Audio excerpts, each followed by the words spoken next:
दोस्तों, स्वागत है आप सभी का अपना चैनल अंकिता दीदी टीचिंग। तो आज हम पढ़ने वाले हैं पास्ट परफेक्ट। ठीक है, आज हम लोग कौन से टेंस के बारे में पढ़ने वाले हैं जी?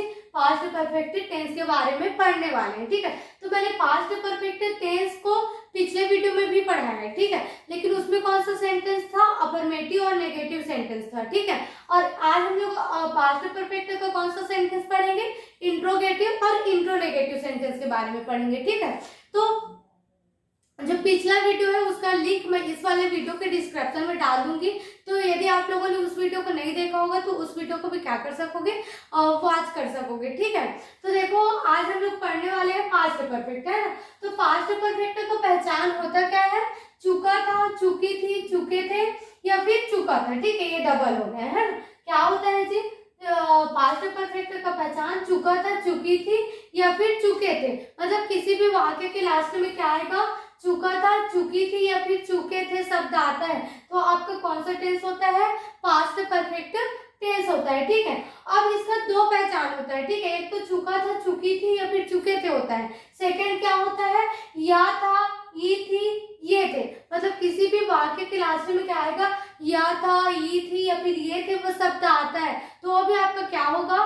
पास्ट परफेक्ट टेंस ही होगा। ठीक है, जैसे कि मैं खाना खा चुकी थी, मैं खाना खा चुकी थी, तो लास्ट में क्या है? चुकी थी है। मतलब आप समझ जा रहे हो कौन सा टेंस है? पास्ट परफेक्ट है। ठीक है, जैसे कि वे पढ़ चुके थे, वे पढ़ चुके थे, तो लास्ट में क्या आया? चुके थे आया। तो वे तो वो भी कौन सा टेंस हुआ? पास्ट परफेक्ट टेंस हुआ। ठीक है, जैसे कि वह चला गया था, वह चला गया था, तो लास्ट में क्या आ रहा है? या था आ रहा है ना। वे आ गए थे, वे आ गए थे, तो लास्ट में क्या आ रहा है? ये थे आ रहा है। ठीक है, तो ये सब अगर शब्द आपको दिखता है तो आपका कौन सा टेंस होगा? पास्ट परफेक्ट होगा। ठीक है, तो ये तो होगा, हो गया पास्ट परफेक्ट का पहचान। अब देखो आज हम लोग पास्ट परफेक्ट का कौन सा सेंटेंस के बारे में पढ़ने वाले हैं? इंट्रोगेटिव सेंटेंस के बारे में पढ़ने वाले हैं। ठीक है, कौन सा सेंटेंस के बारे में पढ़ने वाले हैं? Interrogative sentence. तो इंट्रोगेटिव सेंटेंस को हिंदी में क्या बोला जाता है? प्रश्नवाचक वाक्य बोला जाता है। क्या बोला जाता है जी? प्रश्नवाचक वाक्य। मतलब ऐसा वाक्य जिसके द्वारा क्या पूछा जाता है? प्रश्न पूछा जाता है, उसको कौन सा वाक्य बोला जाता है? प्रश्नवाचक वाक्य। और इसको सिंपल से समझेंगे तो ये होगा कि अगर किसी भी वाक्य के किसी भी वाक्य में शुरू में ही क्या आ रहा है? क्या शब्द आता है? क्या आता है जी?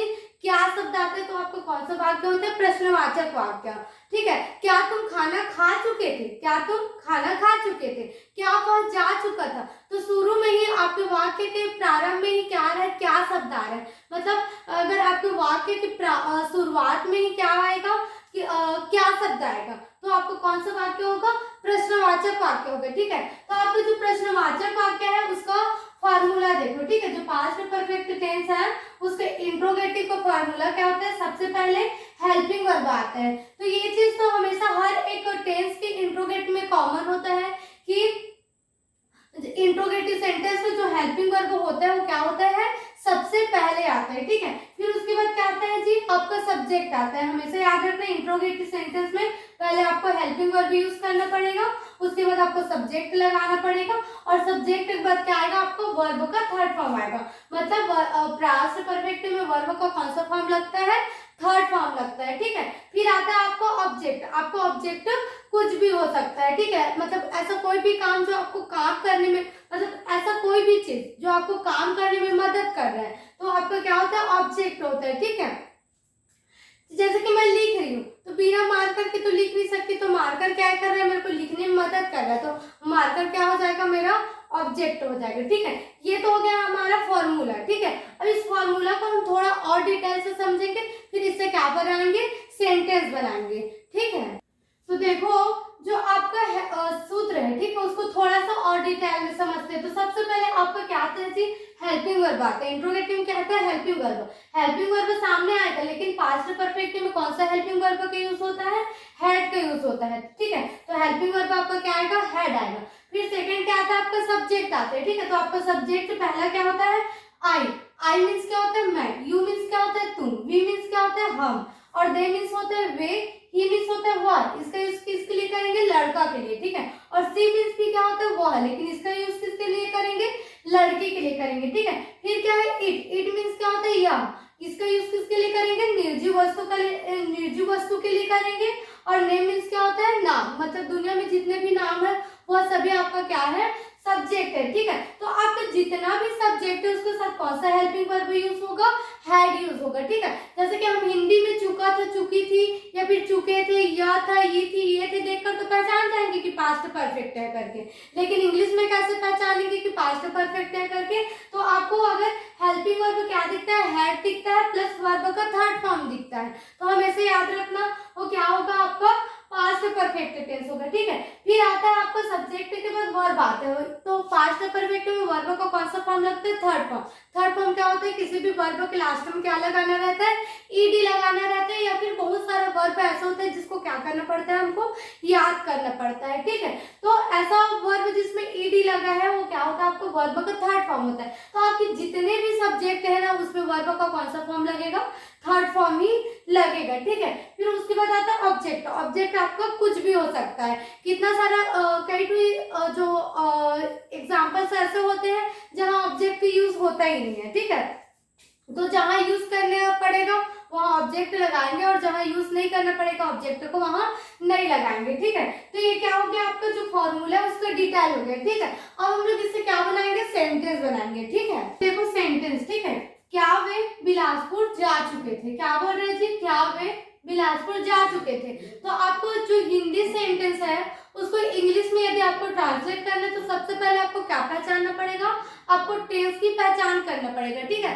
तो टेंस का पहचान किसके द्वारा होता है, ये वाक्य के लास्ट से होता है। कहाँ से होता है जी, वाक्य के लास्ट से होता है। जैसे कि क्या बोल रहे, क्या वे बिलासपुर जा चुके थे, तो लास्ट में क्या आ रहा है, चुके थे आ रहा है ना, चुके थे आगे मतलब आप समझ जाना कि वो कौन सा टेंस है, आपका पास्ट परफेक्ट है। ठीक है, अब हमको समझ में आ गया कि टेंस क्या है, पास्ट परफेक्ट है। और उसके बाद हमको क्या पहचानना रहता है, सेंटेंस पहचानना रहता है कि कौन सा सेंटेंस है। तो इसमें क्या आ रहा है, शुरू में ही क्या शब्द आ रहा है। ठीक है, क्या आ रहा है जी, क्या शब्द आ रहा है, मतलब किसी भी वाक्य के शुरुआत में क्या आ जाता है, क्या शब्द आ जाता है, तो आपको कौन सा सेंटेंस रहता है, इंट्रोगेटिव सेंटेंस रहता है। ठीक है, तो अब हमको दोनों ही बात पता चल गई कि आपका टेंस क्या है, पास्ट परफेक्ट है, और पास्ट परफेक्ट का क्या है, इंट्रोगेटिव सेंटेंस है। तो इंट्रोगेटिव सेंटेंस में सबसे पहले क्या आता है, आपको हेल्पिंग वर्ब आता है। तो आपको जो पास्ट परफेक्ट है उसमें कौन सा हेल्पिंग वर्ब लगता है, हैड लगता है। ठीक है, क्या लगता है जी, आपका हैड लगता है। तो सबसे पहले क्या आ जाएगा,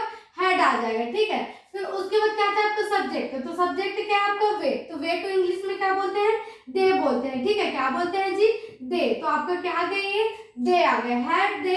फिर क्या आता है, वर्ब का थर्ड फॉर्म। तो वर्ब मीन्स क्या होता है, क्रिया, कोई भी काम। तो इसमें क्रिया कौन है पता है आपको, जाना है। क्यों, कौन है जी, आपका जाना। तो जाना को इंग्लिश में क्या बोलते हैं, गो बोलते हैं। और गो का सेकेंड फॉर्म क्या होता है, वेंट, और थर्ड फॉर्म क्या होता है, गॉन होता है। ठीक है, क्या होता है जी, गॉन। तो यहाँ पर क्या आ जाएगा, आपका गॉन आ जाएगा। ठीक है, हैड दे गॉन। फिर क्या आता है आपका ऑब्जेक्ट। तो ऑब्जेक्ट आपका क्या है, बिलासपुर। ठीक है,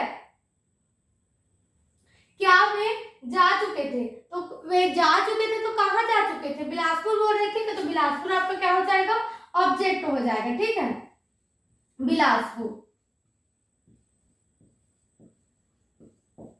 हैड दे गॉन बिलासपुर, क्या वे बिलासपुर जा चुके थे। ठीक है, अब दूसरा क्वेश्चन देखो, सॉरी दूसरा सेंटेंस देखो, क्या वह पूजा कर चुकी थी। क्या बोल रहे हैं जी, क्या वह पूजा कर चुकी थी। अब इसको हमको हिंदी किस में ट्रांसलेट करना है, इंग्लिश में। तो सबसे पहले आपको क्या पहचानना पड़ेगा, टेंस पहचानना पड़ेगा। तो चुकी थी दिख रहा है, क्या दिख रहा है जी, आपको चुकी थी दिख रहा है। ठीक है, तो चुकी थी जब भी आपके किसी भी वाक्य के लास्ट में आता है, चुका थे, चुकी थी, या फिर चुके थे शब्द, तो आपका कौन सा टेंस होता है, पास्ट परफेक्ट। ठीक है, उसके बाद हमको सेंटेंस पहचानना पड़ता है कि कौन सा सेंटेंस है, तो जिसमें क्या शब्द है, ऐसा वाक्य जिसके शुरुआत में क्या जाए, क्या शब्द आ जाए, तो आपका क्या होता है, पास्ट परफेक्ट होता है। क्या होता है जी, पास्ट परफेक्ट होता है। तो यहाँ भी क्या पास्ट परफेक्ट है करके पता चल गया, इंट्रोगेटिव का हमारा टेंस क्या है, पास्ट परफेक्ट है, और आपका सेंटेंस क्या है, इंट्रोगेटिव है। तो इंट्रोगेटिव सबसे पहले क्या आता है, आपका हेल्पिंग वर्ब आता है। तो यहाँ भी क्या आ जाएगा, हेल्पिंग वर्ब आ जाएगा। आपको पता है कि पास्ट परफेक्ट में कौन सा हेल्पिंग वर्ब यूज होता है, हैड होता है। सबसे पहले क्या आएगा, हैड आएगा, ठीक है। फिर उसके बाद क्या आता है सब्जेक्ट, तो सब्जेक्ट क्या है वह, तो वह का यूज लड़का के लिए भी करते हैं, लड़की के लिए भी करते हैं। तो हमको पता कैसे चलेगा कि लड़का है कि लड़की, तो यहाँ बस क्या बोल रहे हैं, चुकी थी बोल रहे हैं, क्या बोल रहे हैं जी, चुकी थी, तो चुकी थी बोल रहे हैं मतलब जरूर लड़की होगी। तो यहाँ वह के लिए क्या यूज होगा, सी यूज होगा, क्या होगा जी, सी, तो सी आ गया, हैड सीन। फिर क्या था, वर्ब का थर्ड फॉर्म, जिसमें वर्ब मतलब क्रिया होता है, क्या होता है जी, क्रिया। तो पूजा करना को क्या बोलते हैं, वर्शिप बोलते हैं, क्या बोलते हैं, वर्शिप बोलते हैं, ठीक है, वर्शिप। अब इसका थर्ड फॉर्म बनाना है तो लास्ट में हमको क्या लगाना पड़ेगा, ईडी लगाना पड़ेगा, क्या लगाना पड़ेगा जी, ईडी। हमारे जो अधिकतर वर्ब होता है उसको वर्ब थर्ड फॉर्म में ईडी लगता है, कुछ कुछ ऐसे होते हैं जिनको क्या करना पड़ता है, याद करना पड़ता है, ठीक है। तो हैड सी वर्शिप्ड, क्या वो पूजा कर चुकी थी। अब इसमें किसी भी प्रकार का तो ऑब्जेक्ट दिया नहीं है, तो ऑब्जेक्ट का यूज होगा नहीं, ठीक है। तो ये क्या हो गया आपका पास्ट परफेक्ट का जो इंट्रोगेटिव सेंटेंस है वो कंप्लीट होता है, ठीक है। अब हम लोग क्या पढ़ेंगे, इंट्रोनेगेटिव सेंटेंस पढ़ेंगे, ठीक है। तो देखो अब हम लोग कौन सा सेंटेंस के बारे में पढ़ेंगे, इंट्रोनेगेटिव सेंटेंस के बारे में, ठीक है।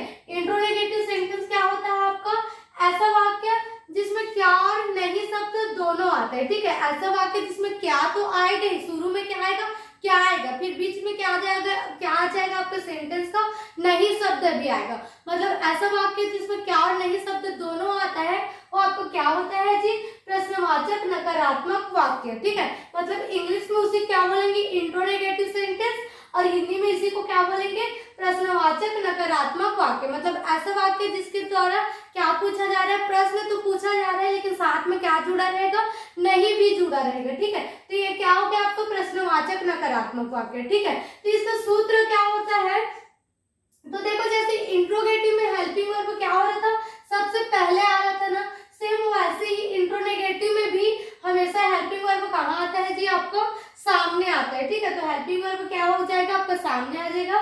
फिर आपका क्या आता है, सब्जेक्ट आता है। फिर उसके बाद नकारात्मक है ना, नकारात्मक मीन्स क्या होता है, नहीं, तो नहीं को समझाने के लिए आपको क्या यूज करना पड़ेगा, नॉट यूज करना पड़ेगा। तो नॉट का यूज आपको कहाँ करना पड़ेगा, जस्ट सब्जेक्ट के बाद आपको क्या लगाना है, नॉट लगाना है, ठीक है। फिर क्या आता है आपको वर्ब का थर्ड फॉर्म, क्या लगता है जी आपको पास्ट परफेक्ट में वर्ब का थर्ड फॉर्म प्लस ऑब्जेक्ट। इसमें कोई चेंजेस नहीं है, बस एक्स्ट्रा क्या लगेगा, नॉट लगेगा, वो भी किसके बाद लगेगा, सब्जेक्ट के बाद लगेगा, ठीक है। बस इतना ध्यान देना। फिर जो पिछला हम लोग जो सूत्र का डिटेल पढ़े बाकी सब सेम ही रहेगा, जैसे कि हेल्पिंग वर्ब जो हेड आएगा सभी सब्जेक्ट के साथ हेड ही लगेगा, फिर सबके साथ नॉट लगेगा, फिर सभी सब्जेक्ट के साथ आपको वर्ब का थर्ड फॉर्म लगेगा। फिर यदि आपके सेंटेंस में ऑब्जेक्ट है तो ऑब्जेक्ट लगाना, नहीं है ऑब्जेक्ट तो ऑब्जेक्ट लगाने की आपको जरूरत नहीं है, ठीक है। अब इससे क्या बनाते हैं हम लोग, सेंटेंस बनाते हैं, ठीक है। अब हमारा सेंटेंस देखो, क्या वह अंग्रेजी नहीं पढ़ाया था, क्या बोल रहे हैं जी, क्या वह अंग्रेजी नहीं पढ़ाया था। तो लास्ट में क्या रहा है, आपको जब भी पहली बात है आपको इंग्लिश में ट्रांसलेट करना है, हिंदी को किस में ट्रांसलेट करना है, इंग्लिश में ट्रांसलेट करना है, तो सबसे पहले आपको टेंस का पहचान करना पड़ेगा। तो टेंस का पहचान होता कहाँ से है, लास्ट से होता है, ठीक है। तो आपके लास्ट में क्या आया है, यथ आया है, क्या आया जी, यथ आया है। तो आपको पता है कि कोई किसी भी वाक्य के लास्ट में या था, ई थी या फिर ये थे भी आता है तो आपको कौन सा टेंस होता है, पास्ट परफेक्ट होता है, ठीक है। तो यह था आ गया हमारा कौन सा टेंस हो गया, पास्ट परफेक्ट हो गया। फिर उसके बाद हमको सेंटेंस पहचानना पड़ता है कि कौन सा सेंटेंस है, क्या और नहीं, मतलब कौन सा सेंटेंस है इसको पहचानना पड़ता है, ठीक है। तो देखो हमको सबसे पहले तो दिख रहा है क्या शब्द है, क्या दिख रहा है जी, क्या। तो जब क्या दिखता है तो आपका क्या होता है, इंट्रो होता है, क्या होता है, इंट्रोगेटिव होता है ना। लेकिन साथ ही साथ आपको क्या दिख रहा है, नहीं भी दिख रहा है, क्या दिख रहा है जी, नहीं। मतलब ऐसा वाक्य जिसमें क्या और नहीं शब्द दोनों आता है तो आपको कौन सा सेंटेंस होता है, इंट्रोनेगेटिव सेंटेंस होता है, प्रश्नवाचक नकारात्मक वाक्य होता है, ठीक है। तो प्रश्नवाचक नकारात्मक वाक्य का सूत्र क्या होता है, सबसे पहले हेल्पिंग वर्ब आता है। तो आपको पता है कौन सा टेंस है, पास्ट परफेक्ट, और पास्ट परफेक्ट टेंस में कौन सा हेल्पिंग वर्ब यूज होता है, हेड यूज होता है, ठीक है। तो यहाँ क्या लगाना, आप हेड लगाना, ठीक है। क्या आएगा जी आपका, हेड आएगा। फिर आपको क्या था, सब्जेक्ट है, तो सब्जेक्ट क्या है आपका, वह। तो वह का यूज ही के मतलब लड़का के लिए भी होता है, लड़की के लिए भी होता है। तो यहाँ पढ़ाया था तो जरूर क्या होगा, लड़का। तो लड़का के लिए आप क्या यूज करना जी, ही यूज करना, ठीक है। क्या यूज करना, ही, तो ही आ जाएगा।